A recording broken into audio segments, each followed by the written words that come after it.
सिंधुदुर्गात गॅस टंचाईचा फटका, हॉटेल्स बंद, पर्यटन धोक्यात. सिंधुदुर्ग जिल्ह्यामध्ये सध्या गॅस टंचाईनं गंभीर स्वरूप धारण केलंय. त्याचा थेट परिणाम पर्यटन व्यवसायावर होतोय. कुडाळ तालुक्यातील अनेक नामांकित हॉटेल्स गॅस अभावी बंद ठेवावी लागत आहेत. त्यामुळे पर्यटनावर मोठा परिणाम होण्याची भीती व्यक्त केली जाते. परिस्थिती आहे नक्की सिंधुदुर्गामध्ये आखातीचा परिणाम झाला युद्धाचा, काय सांगायचं त्याला? परिस्थिती हळूहळू गंभीर रूप घेत आहे. काल कुडाळमधली जवळपास 8 ते 10 हॉटेल गॅस टंचाईमुळे बंद झालेली आहेत आणि हीच परिस्थिती जर पुढे चालू राहिली तर अवघा जिल्ह्यातला पर्यटन व्यवसाय हा संपूर्णपणे ठप्प होऊ शकतो, ही भीती आम्हाला वाटत आहे. सर, सरकार काय सांगते या संदर्भात? सरकारची भूमिका काय स्पष्ट होते यावर?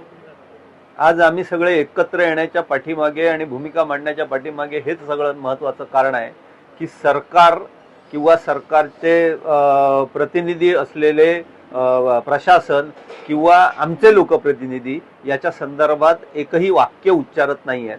परवाच्या दिवशीच जिल्हाधिकारी कार्यालयाच्या ठिकाणी शांतता समितीची बैठक झाली. त्यावेळी जिल्हाधिकाऱ्यांच्या समोर आमच्या तालुकाध्यक्ष जगदीश मांजरेकर सावंतवाडीचे यांनी हा विषय मांडला. त्यावेळी जिल्हाधिकाऱ्यांचं उत्तर होतं की याच्या संदर्भात मी काही सांगू शकत नाही, माझ्याकडे शासनाकडनं कसलेही निर्देश आलेले नाहीत.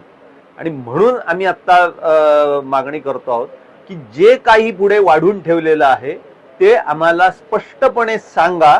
कोरोना काळाच्या लॉकडाऊन सारखं अंधारात ठेवून आम्हाला अडचणीत आणू नका. कारण एक हॉटेल बंद पडलं तर कमीत कमी 50 कुटुंब ही अडचणीत येतील, त्यांचा रोजगार अडचणीत येतील आणि त्यातून सिंधुदुर्गाचं अर्थचक्र अडचणीत येईल, ही बाब स्पष्ट आहे. पर्यटनाचा मानबिंदू असलेला सिंधुदुर्गात याचा फटका कसा बसू शकतो आणि कसा बसला अजूनपर्यंत?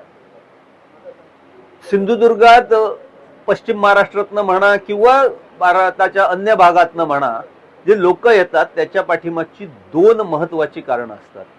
एक तर इकडचं निसर्ग सौंदर्य, पण त्याही पेक्षा अधिक महत्व असतं ते इथल्या मालवणी जेवणाचा आस्वाद घेणं, इथल्या खास करून माशांचा आस्वाद घेणं. आणि या 2 गोष्टींसाठी मोठ्या प्रमाणावरती लोक येतात. जर म्हणजे आज परिस्थिती अशी आहे की घाटावरून येणारा प्रत्येक पर्यटक हा आपल्या संपर्कातील व्यावसायिकाला फोन करून विचारतोय की तुझं हॉटेल चालू आहे की नाही, आणि जर ते आहे म्हणून सांगितलं तरच आम्ही येतो आहोत, अशी भूमिका आहे. म्हणजे जर ह्या खानावळी हॉटेल ही रेस्टॉरंट जर बंद पडली तर आपोआपच पर्यटक यायचे बंद होतील.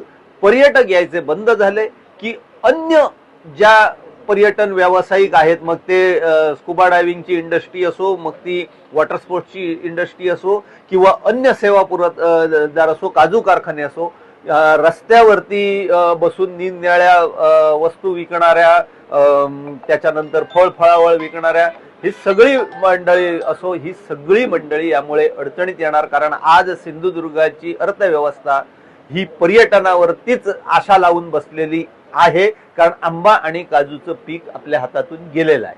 शेवटचा प्रश्न, सिलेंडर किती दिले जातात व्यावसायिक पद्धतीने? याच्या संदर्भातली कसलीही स्पष्टता कोणीही बोलत नाही आहे.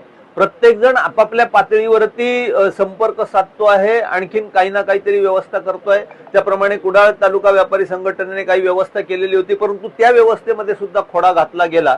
याच्या संदर्भात आमची मागणी जी आहे की काही ती स्पष्ट सांगा. 10 सिलेंडर मिळतील, 5 सिलेंडर मिळतील, 50 सिलेंडर मिळतील की मिळणारच नाही, एवढंच स्पष्टीकरण आम्हाला हवं आहे. मग काय करायचं ते आम्ही बघूया.